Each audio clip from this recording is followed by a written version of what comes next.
Assalamualaikum warahmatullahi wabarakatuh. Perkenalkan, nama saya Muhammad Nopal Sinatria dengan NIM 2404714. Di sini saya akan mempresentasikan tentang pemantulan dan pembiasan. Yang pertama ada pemantulan. Di eksperimen pertama ada rumusan masalah dan tujuan. Yang pertama yaitu untuk rumusan masalah, bagaimana jarak antara objek dan cermin datar mempengaruhi objek tersebut. Kedua, bagaimana sifat bayangan pada cermin datar. Lalu untuk tujuan, menganalisis pengaruh jarak objek terhadap bayangan. Kedua, mengetahui sifat bayangan pada cermin datar. Lalu ada hipotesisnya. Yang pertama, sesuai hukum pemantulan, sudut datang sama dengan sudut pantul. Kedua, bayangan pada cermin datar terbentuk melalui pemantulan cahaya di mana sudut datang sama dengan sudut pantul. Cahaya dari objek dipantulkan oleh permukaan cermin sesuai hukum pemantulan. Mata menginterferensikan sinar pantul tersebut sebagai perpanjangan yang tampak berasal dari belakang cermin. Yang ketiga, jika objek dijauhkan atau didekatkan dari cermin, datar bayangan juga akan mendekat atau menjauh dengan jarak yang sama. Keempat, cahaya dari objek dipantulkan oleh cermin dengan masuk ke mata pengamat dari posisi samping garis pandang. Pengamat menangkap sinar pantul dari permukaan cermin. Lalu ada dasar teorinya. Di sini ada alat dan bahan. Yang pertama ada cermin datar, pensil, kertas, dan benda kecil. Digunakan sebagai objek yang bayangannya diamati. Lalu ada prosedur percobaan. Yang pertama, letakkan cermin datar pada posisi tegak. Kedua, letakkan objek atau benda yang akan digunakan di depan cermin datar. Ketiga, coba ubahlah jarak, posisi, dan analisis bayangan. Bagaimana bayangan terbentuk. Ada pembahasannya seperti ini. Ini si benda, ini cermin datar. Ini sudut datang, sudut pantul. Ini maka bayangannya akan berada di posisi yang sama dan jaraknya juga sama. Kesimpulan dari eksperimen pertama dapat disimpulkan bahwa jarak objek terhadap cermin datar tidak mempengaruhi ukuran bayangan yang terbentuk, tetapi mempengaruhi posisi bayangan. Bayangan selalu berada pada jarak yang sama dengan objek cermin, namun terletak di sisi sebaliknya. Untuk eksperimen kedua, yang pertama ada rumusan masalah. Bagaimana jumlah terbentuknya bayangan dalam dua cermin datar dengan sudut tertentu. Kedua, bagaimana sifat bayangan yang terbentuk ketika dua cermin datar dalam satu sudut tertentu. Tujuannya, mengetahui jumlah terbentuknya bayangan dalam dua cermin datar dengan sudut tertentu. Kedua, mengetahui sifat bayangan yang terbentuk ketika dua cermin datar dalam sudut tertentu. Eksperimen 2. Nah, ini tentang hipotesisnya. Variabel yang mempengaruhi banyaknya bayangan adalah sudut antar dua cermin. Kedua, pembentukan bayangan untuk kasus dua cermin datar yang membentuk sudut tertentu berbentuk sebagai hasil dari pemantulan berulang sinar cahaya antara dua cermin. Ketiga, bayangan terbanyak akan diperoleh jika sudut antara dua cermin mendekati nol. Keempat, jarak objek dari sudut antara dua cermin tidak mempengaruhi jumlah bayangan yang terbentuk, karena jumlah bayangan hanya bergantung pada sudut antara dua cermin. Lalu ada dasar teori. Di sini ada alat dan bahan, yaitu alat pertama yaitu daftar cermin datar lipat, kertas, busur, objek atau benda kecil, lalu pulpen dan alat tulis. Untuk prosedur percobaannya, pertama kita letakkan dulu kertas pada meja, lalu di atasnya letakkan cermin datar lipat. Kedua, lipat cermin agar membentuk sudut yang diinginkan. Ketiga, letakkan busur di atas cermin dan sesuaikan sudutnya. Keempat, letakkan benda atau objek di tengah-tengah sisi cermin. Kelima, analisis dan amati lalu hitung jumlah bayangan objek yang terbentuk. Keenam, lakukan prosedur percobaan di atas secara berulang dengan sudut antara dua cermin berbeda. Lalu ada pembahasannya. Ini si titik bendanya.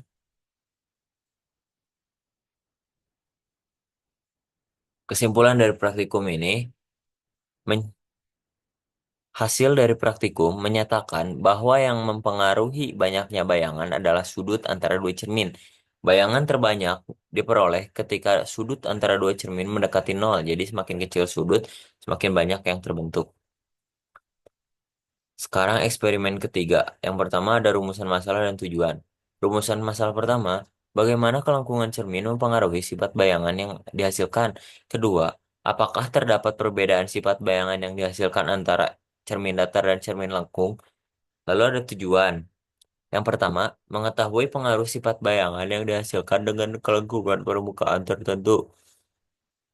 Kedua, mengetahui perbedaan yang dihasilkan antara cermin datar dan cermin lengkung. Lalu ada dasar teori,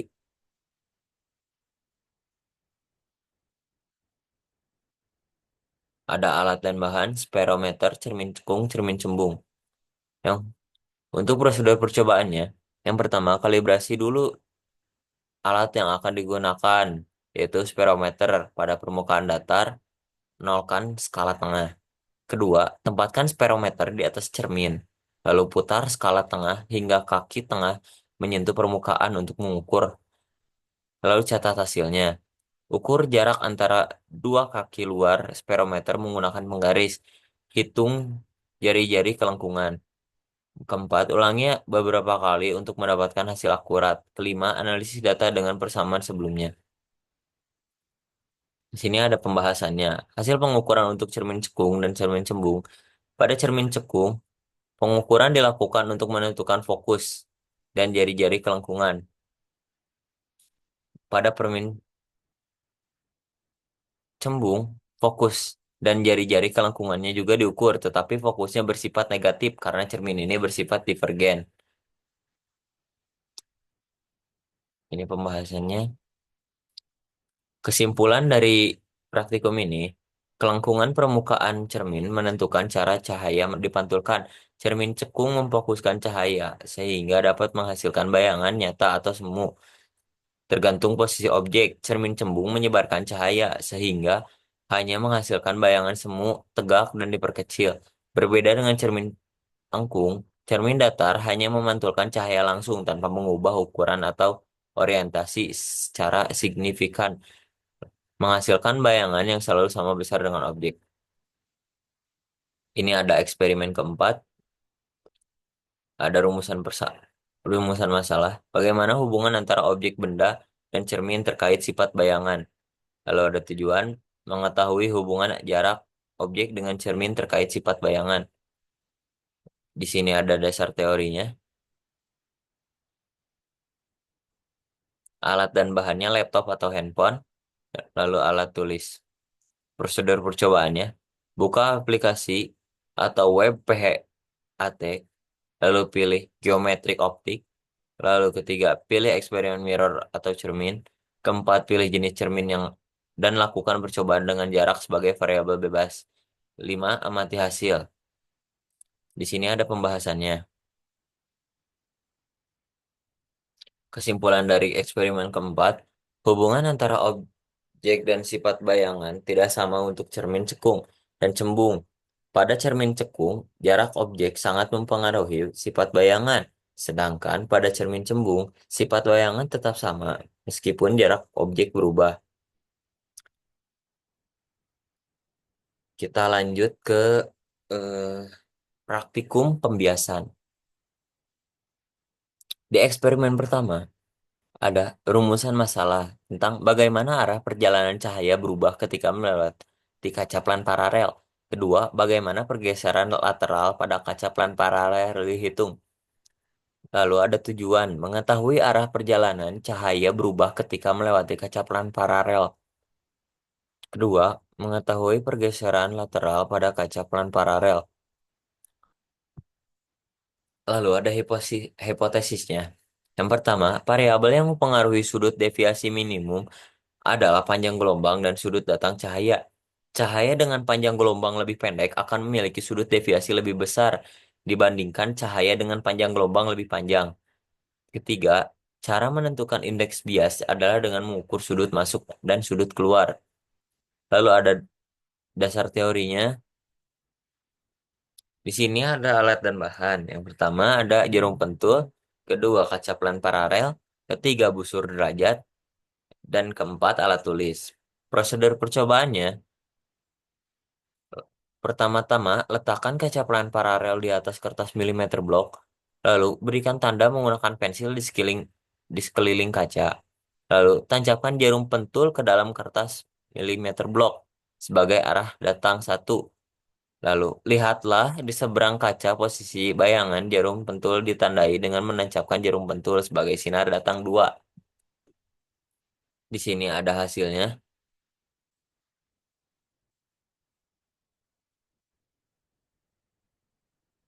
Untuk kesimpulan dari eksperimen ini, dari hasil eksperimen yang telah dilakukan, dapat mengetahui sudut pergeseran yang bergantung pada sudut datang, serta dapat menentukan indeks bias pada kaca planar paralel sebesar 0,92. Variabel yang mempengaruhi pada indeks bias tersebut adalah sudut masuk dan sudut keluar. Faktor yang mempengaruhi terhadap hasil dari pengukuran tersebut adalah ketelitian ketika mengambil data. Kita lanjut ke eksperimen kedua. Pertama, ada rumusan masalahnya. Yang pertama, bagaimana hubungan 1/S aksen sama dengan F1/S. Kedua, bagaimana cara menentukan nilai titik fokus dari masing-masing lensa. Dan tujuannya, menentukan hubungan 1/S aksen sama dengan Fs bagi E1 dibagi S.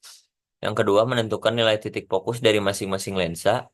Eksperimen ke Hipotesisnya, jenis yang pertama, jenis lensa akan mempengaruhi pembiasan. Lensa cekung akan menyebarkan cahaya, sedangkan lensa cembung akan mengumpulkan cahaya. Jarak benda terhadap lensa mempengaruhi sifat bayangan yang terbentuk. Di sini ada dasar teorinya, alat dan bahan.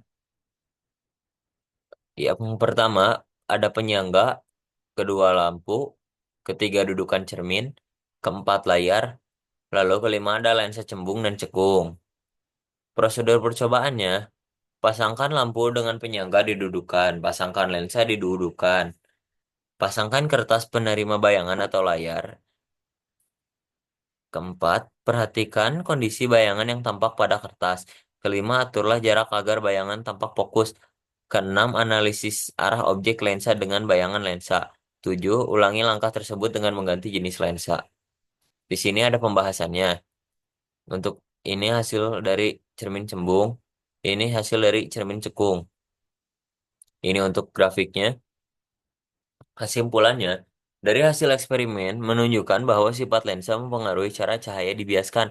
Lensa cekung memiliki kemampuan untuk menyebarkan sinar cahaya yang melewatinya, sehingga sinar tampak berasal dari satu titik di depan lensa. Sebaliknya, lensa cembung memiliki kemampuan untuk mengumpulkan sinar cahaya, sehingga sinar sejajar yang melewati akan bertemu di satu titik fokus di belakang lensa. Hasil ini menunjukkan bahwa lensa cekung bersifat divergen, sedangkan lensa cembung bersifat konvergen sesuai dengan bentuk dan fungsinya masing-masing. Sekian, terima kasih. Wassalamualaikum warahmatullahi wabarakatuh.